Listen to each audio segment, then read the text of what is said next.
नमस्कार दर्शकों, आप देख रहे हैं न्यूज टुडे, जिसमें हर खबर है जरूरी और हर विश्लेषण है खास। बात करते हैं मुख्य सुर्खियों की। केंद्रीय गृह मंत्रालय ने राज्यों से सिविल डिफेंस तैयारियों का मूल्यांकन करने के लिए मॉक ड्रिल्स आयोजित करने को कहा। पंजाब सरकार ने हरियाणा को अतिरिक्त पानी न देने के बारे में राज्य विधानसभा में संकल्प पेश किया। ऐतिहासिक रूप से पहली बार सुप्रीम कोर्ट के न्यायाधीशों की संपत्ति का विवरण सार्वजनिक किया गया। वैश्विक स्तर पर आर्थिक स्लोडाउन के बावजूद भारत ने वित्त वर्ष 2024-25 में अब तक का सर्वाधिक निर्यात किया। भारत के विदेशी मुद्रा भंडार में सोने की हिस्सेदारी पिछले 4 वर्षों में दोगुनी हो गई। पूर्वोत्तर का पहला भूतापीय उत्पादन कुआं सफलतापूर्वक खोदा गया। चलिए बुलेटिन की शुरुआत करते हैं और बढ़ते हैं आज की पहली मुख्य खबर की ओर। केंद्रीय गृह मंत्रालय ने राज्यों से सिविल डिफेंस तैयारियों का मूल्यांकन करने के लिए मॉक ड्रिल्स आयोजित करने को कहा। गृह मंत्रालय ने देश के वर्गीकृत 244 सिविल डिफेंस जिलों में सिविल डिफेंस मॉक ड्रिल्स आयोजित करने का निर्णय लिया। आपको बता दें कि सिविल डिफेंस जिले ऐसे जिले होते हैं जिन पर सामरिक और रणनीतिक दृष्टि से दुश्मन के हमलों का खतरा बना रहता है। चलिए सबसे पहले सिविल डिफेंस अभ्यास के बारे में जान लेते हैं। यह किसी भी खतरे से निपटने के लिए तैयार रहने का अभ्यास है। इसका उद्देश्य यह परीक्षण करना होता है कि युद्ध, मिसाइल हमले, हवाई हमले या आपदा जैसी आपातकालीन परिस्थितियों के दौरान नागरिक और सरकारी तंत्र किस प्रकार प्रत्युत्तर देते हैं। खास बात यह है कि इस अभ्यास के दौरान अलग अलग प्रकार के नागरिक सुरक्षा उपायों की संचालन क्षमता और समन्वय का मूल्यांकन किया जाता है। इस अभ्यास में हवाई हमले की चेतावनी प्रणालियों के प्रभावी होने की क्षमता का आकलन करना तथा भारतीय वायुसेना के साथ हॉटलाइन या रेडियो संचार लिंक का संचालन करना और कंट्रोल रूम की कार्यक्षमता की जांच करना है। इसके अलावा शत्रुतापूर्ण हमले की स्थिति में नागरिकों और विद्यार्थियों को आत्मरक्षा के लिए प्रशिक्षण देना। इसके अलावा छद्म उपायों यानी कैमोफ्लैगिंग द्वारा महत्वपूर्ण प्रतिष्ठानों को हमले से बचाने की व्यवस्था करना तथा हमले वाली जगह से सुरक्षित निकासी की योजना को अपडेट करना व उसका अभ्यास करवाना शामिल है। आपको बता दें कि पिछली बार ऐसी ड्रिल्स 1971 में भारत पाकिस्तान युद्ध से पहले आयोजित की गई थी। अगली खबर पर बढ़ने से पहले आइए भारत में सिविल डिफेंस के प्रावधान भी समझ लेते हैं।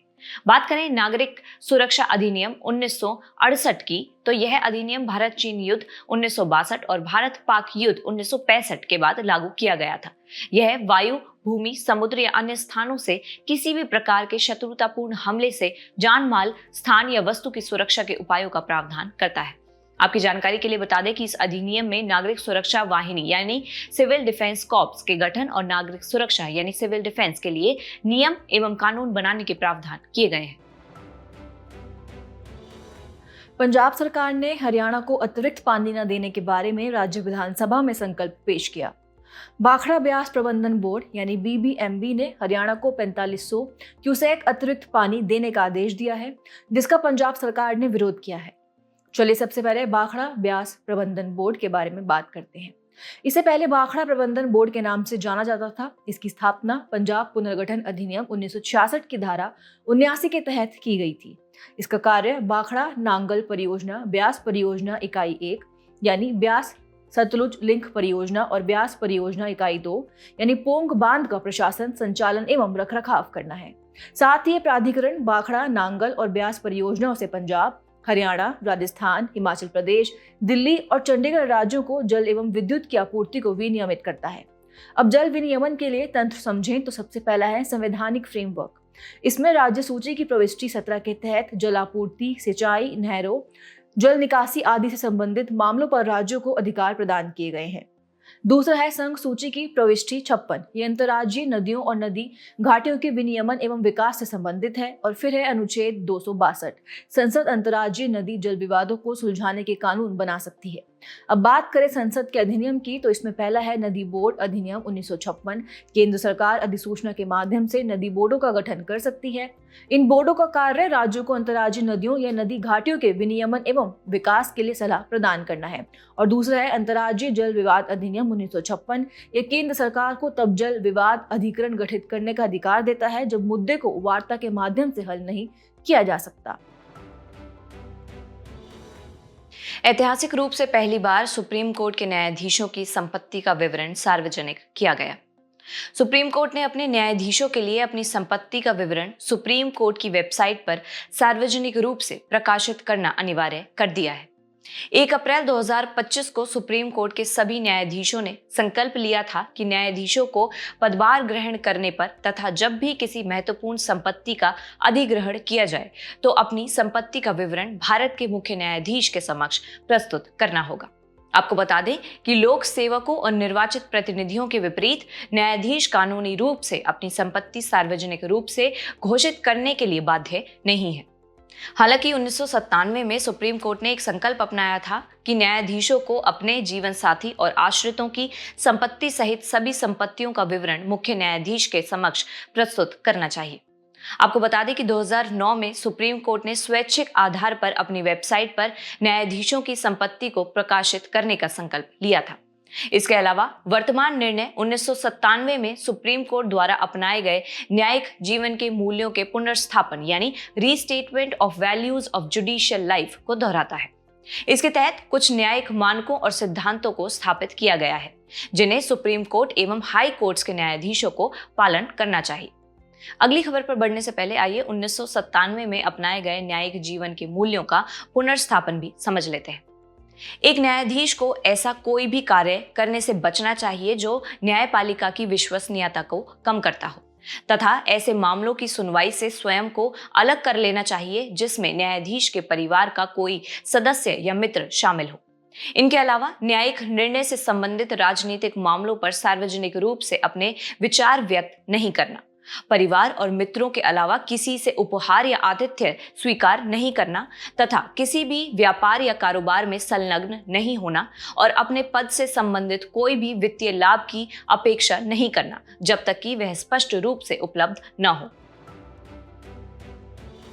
वैश्विक स्तर पर आर्थिक स्लोडाउन के बावजूद भारत ने वित्तीय वर्ष 2024-25 में अब तक का सर्वाधिक निर्यात किया। भारतीय रिजर्व बैंक यानी आरबीआई के अनुसार भारत का वस्तु प्लस सेवाओं कुल निर्यात 2024-25 में $824.9 बिलियन तक पहुंच गया है। ये 2023-24 के $778.1 बिलियन से 6.01% अधिक है। ये उपलब्धि लाल सागर संकट, यूक्रेन युद्ध, पनामा नहर में सूखा, गैर टैरिफ उपायों में वृद्धि, ऊर्जा की बढ़ती कीमतों आदि के कारण व्यापार में व्यवधानों से उत्पन्न वैश्विक स्तर पर आर्थिक गिरावट के बावजूद भी हासिल की गई है। इससे संबंधित मुख्य आंकड़े और रुझान देखें तो पहला है वस्तु का निर्यात। यह 2023-24 में $437.1 बिलियन अमेरिकी डॉलर से कुछ बढ़कर $437.4 बिलियन अमेरिकी डॉलर हो गया है। दूसरा है सेवा का निर्यात। यह 2024-25 में $387.5 बिलियन अमेरिकी डॉलर के ऐतिहासिक उच्च स्तर पर पहुंच गया है। यह 2023-24 के $341.1 बिलियन अमेरिकी डॉलर की तुलना में 13.6% अधिक है। अब निर्यात वृद्धि में बढ़ोतरी करने वाले कारक भी जान लेते हैं। पहला है नीतिगत प्रोत्साहन। सरकार ने नई विदेश व्यापार नीति, क्षेत्रक विशिष्ट योजनाओं, व्यापार हेतु सुविधा, district as export hubs initiative और एमएसएमईज को समर्थन के माध्यम से निर्यात को बढ़ावा दिया है। दूसरा है निर्यात बाजारों का विविधीकरण। दक्षिण पूर्व एशिया, अफ्रीका और लैटिन अमेरिका से बढ़ती मांग ने वैश्विक स्तर पर आर्थिक गिरावट के बावजूद भी भारत के निर्यात को बढ़ाया है। फिर है व्यापार समझौते। विशेष रूप से सेवाओं और इलेक्ट्रॉनिक्स के लिए नए द्विपक्षीय और बहुपक्षीय समझौते किए गए हैं तथा बाजार को खोला एवं बाधाओं को कम किया गया है, जैसे भारत यूएई व्यापक आर्थिक साझेदारी समझौता CEPA। और आखिरी है आपूर्ति श्रृंखला का पुनर्निर्धारण। चीन +1 रणनीति में भारत एक विश्वसनीय विकल्प बन गया है जो वैश्विक प्रभुत्व वाली कंपनियों को आकर्षित कर रहा है। भारत के विदेशी मुद्रा भंडार में सोने की हिस्सेदारी पिछले 4 वर्षों में दोगुनी हो गई। दुनिया भर के केंद्रीय बैंक अपने सोने के भंडार को बढ़ाने में लगे हुए हैं। इसमें भारतीय रिजर्व बैंक यानी आरबीआई भी पीछे नहीं रहा है।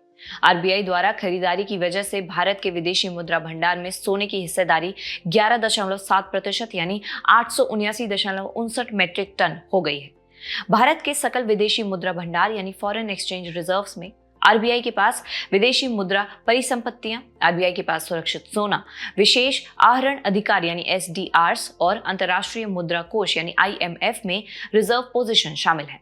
आपको बता दें कि कुछ देश IMF में रिजर्व पोजीशन को विदेशी मुद्रा भंडार का हिस्सा नहीं मानते क्योंकि यह तुरंत उपलब्ध नहीं हो सकती। अब प्रश्न यह सामने आता है कि दुनिया भर के केंद्रीय बैंक सोना क्यों जमा कर रहे हैं। सबसे पहला कारण है अमेरिकी डॉलर पर निर्भरता कम करने के लिए। देशों के केंद्रीय बैंक अपने विदेशी मुद्रा भंडार में डॉलर परिसंपत्ति के अनुपात को कम कर रहे हैं ताकि भविष्य में डॉलर के संभावित अवमूल्यन से जुड़े खतरों से बचा जा सके। दूसरा, मुद्रास्फीति के खिलाफ सुरक्षा। वैश्विक मुद्रास्फीति दरों में वृद्धि देखी जा रही है, इसलिए विश्व की अर्थव्यवस्थाएं अपनी मुद्रा की क्रय शक्ति में कमी के संकट से निपटने के लिए आरक्षित सोने को सुरक्षा कवच के रूप में इस्तेमाल करना चाहती हैं तथा बढ़ते भू राजनीतिक खतरे को देखते हुए संयुक्त राज्य अमेरिका, चीन और रूस जैसी बड़ी शक्तियों के बीच तनाव एवं अनिश्चितता के चलते सोना फिएट मुद्राओं या सरकारी बॉन्ड की तुलना में बेहतर सुरक्षा प्रदान करता है। आपकी जानकारी के लिए बता दें कि फिएट मुद्रा वह सरकारी मुद्रा होती है जिसका मूल्य सोने या चांदी जैसी किसी भौतिक संपत्ति के मूल्य से नहीं जुड़ा होता है। फिएट मुद्रा का मूल्य काफी हद तक मुद्रा जारी करने वाली संस्था यानी देश की सरकारी या केंद्रीय बैंक में जनता के विश्वास पर आधारित होता है। हालांकि आरक्षित मुद्रा के रूप में सोना रखने से जुड़े कुछ खतरे भी हैं, जैसे जब चाहे और जितने मूल्य पर चाहे बेचना आसान नहीं है। जरूरत के समय बड़ी मात्रा में सोने को नकदी में बदलना विदेशी मुद्रा परिसंपत्तियों की तुलना में मुश्किल और महंगा साबित होता है। ऐसा इसलिए क्योंकि इसकी आपूर्ति और खरीदार कम होते हैं तथा ब्याज या लाभांश नहीं मिलना। अपने पास सोना आरक्षित रखने से कोई ब्याज या लाभांश नहीं मिलता, जबकि बॉन्ड या करेंसी डिपॉजिट से निरंतर आय प्राप्त होती है। इनके अलावा है सोने के भंडारण और सुरक्षा की अधिक लागत। धातु के रूप में सोने को घरेलू या विदेशी कोषागारों जैसे बैंक ऑफ इंग्लैंड में सुरक्षित रखना होता है। इसके भंडारण, बीमा और परिवहन की लागत चुकानी पड़ती है। बढ़ते हैं आज की अंतिम मुख्य खबर की ओर। पूर्वोत्तर का पहला भूतापीय उत्पादन कुआं सफलतापूर्वक खोदा गया। इसे अरुणाचल प्रदेश के दिरांग में centre for earth sciences and Himalayan studies यानी CESHS ने खोदा है। ये परियोजना एक अंतर्राष्ट्रीय वैज्ञानिक सहयोग का परिणाम है। इसमें CESHS ओस्लो के नॉर्वे में स्थित Norwegian geotechnical institute NGI, Icelandic geothermal firm Geotropy EHF और गुवाहाटी बोरिंग सर्विस GBS की ड्रिलिंग टीम शामिल है। चलिए सबसे पहले बात करते हैं भूतापीय जियोथर्मल ऊर्जा के बारे में। भूतापीय ऊर्जा पृथ्वी से प्राप्त ऊष्मा ऊर्जा है। भू यानी जियो, थर्मल यानी ताप। भूतापीय तकनीक की मदद से इस ऊर्जा या ऊष्मा को हीटिंग और कूलिंग के लिए उपयोग किया जाता है या इसे बिजली में बदल दिया जाता है। आपको बता दें कि आंतरिक ऊष्मा या तापीय ऊर्जा रेडियोधर्मी क्षय और पृथ्वी के निर्माण से हुई निरंतर ऊष्मा हानि से पैदा होती है। स्वच्छ व किफायती नवीकरणीय ऊर्जा, साल भर उपलब्धता आदि इसके लाभ हैं। वहीं नुकसान देखें तो जमीन धंसने की आशंका, ऊर्जा के परिवहन में उच्च लागत, विषाक्त रसायनों का संभावित उत्सर्जन आदि शामिल है। अब भूतापीय ऊर्जा को बढ़ावा देने के लिए उठाए गए कदम भी जान लेते हैं। पहला है भारतीय भूवैज्ञानिक सर्वेक्षण GSI ने जियोथर्मल एटलस ऑफ इंडिया 2022 प्रकाशित किया है। इसमें संभावित भूतापीय स्थलों की पहचान की गई है। दूसरा है नवीकरणीय ऊर्जा अनुसंधान एवं प्रौद्योगिकी विकास कार्यक्रम यानी RERTD की नवीन एवं नवीकरणीय ऊर्जा मंत्रालय MNRE द्वारा चलाया जा रहा कार्यक्रम है। इसका उद्देश्य भूतापीय सहित सस्ती और स्वदेशी नवीकरणीय ऊर्जा का विकास करना है। इसके अलावा सिंगरेनी कोलियरीज कंपनी लिमिटेड यानी SCCL ने तेलंगाना के भद्राद्री कोठागुडेम जिले के मनुगुरु क्षेत्र में 20 किलोवाट का पायलट भूतापीय विद्युत संयंत्र शुरू किया है। चलिए बुलेटिन के आखिर में बढ़ते हैं आज की संक्षिप्त सुर्खियों की तरफ। CBI निदेशक के नए नाम की सिफारिश करने वाली समिति आम सहमति पर नहीं पहुंच सकी है। दिल्ली विशेष पुलिस स्थापना यानी DSPE अधिनियम 1946 के अनुसार CBI निदेशक की नियुक्ति केंद्र सरकार 3 सदस्यीय समिति की सिफारिश पर करती है। भारतीय सुरक्षा बलों ने अमरनाथ यात्रा की सुरक्षा के लिए ऑपरेशन शिवा शुरू किया। यह ऑपरेशन पहलगाम आतंकी हमले और भारत पाकिस्तान के बीच बढ़ते तनाव को देखते हुए शुरू किया गया है। केंद्रीय संस्कृति मंत्रालय ने सोथबीज हांगकांग द्वारा भारत के पिपर हवा के पुरावशेषों की नीलामी को रोकने के लिए कदम उठाए हैं। केंद्रीय मंत्रिमंडल की नियुक्ति समिति ने परमेश्वरन अय्यर को IMF के कार्यकारी बोर्ड में भारत के प्रतिनिधि के रूप में नया कार्यकारी निदेशक नियुक्त किया। केंद्रीय पर्यटन और संस्कृति मंत्रालय का लक्ष्य कम से कम 10 भारतीय शहरों को विश्व के शीर्ष MICE डेस्टिनेशंस में शामिल करना है। यहां MICE से आशय है meetings, incentives, conferences and exhibitions. Tamil Nadu और केरल में नीलगिरी तहर पर एक साथ आबादी सर्वेक्षण किया गया है। इस सर्वेक्षण के अनुसार कोयम्बटूर वन प्रभाग में पारंपरिक नीलगिरी तहर पर्यावासों में इनकी आबादी फिर से बढ़ने के संकेत मिले हैं। चिली के अटाकामा मरुस्थल में ला सिला वेधशाला के ऊपर एयर ग्लो की तस्वीर ली गई। एयर ग्लो तब होता है जब सूर्य की पराबैंगनी किरणों से उत्तेजित हुए वायुमंडल के ऊपरी हिस्से के परमाणु और अणु अपनी अतिरिक्त ऊर्जा को निकालने के लिए प्रकाश उत्सर्जित करते हैं। फैरो आइलैंड्स स्पेस प्रोग्राम की एक पहल के तहत लूना 12 के माध्यम से बिजली पैदा करने के लिए चंद्रमा के गुरुत्वाकर्षण बल का उपयोग किया जा रहा है। अनुसंधान नेशनल रिसर्च फाउंडेशन यानी ANRF ने अपने MAHA EV मिशन के तहत सहायता के लिए 7 नोड्स का चयन किया है। आपको बता दें कि ANRF एक वैधानिक निकाय है। इसकी स्थापना देश के संस्थानों में अनुसंधान एवं विकास को बढ़ावा देने, वित्त पोषित करने और समन्वय करने के उद्देश्य से की गई है। जाने से पहले आपकी समझ की परीक्षा के लिए डालते हैं एक नजर हमारे स्पेशल सेगमेंट प्रश्नोत्तरी पर।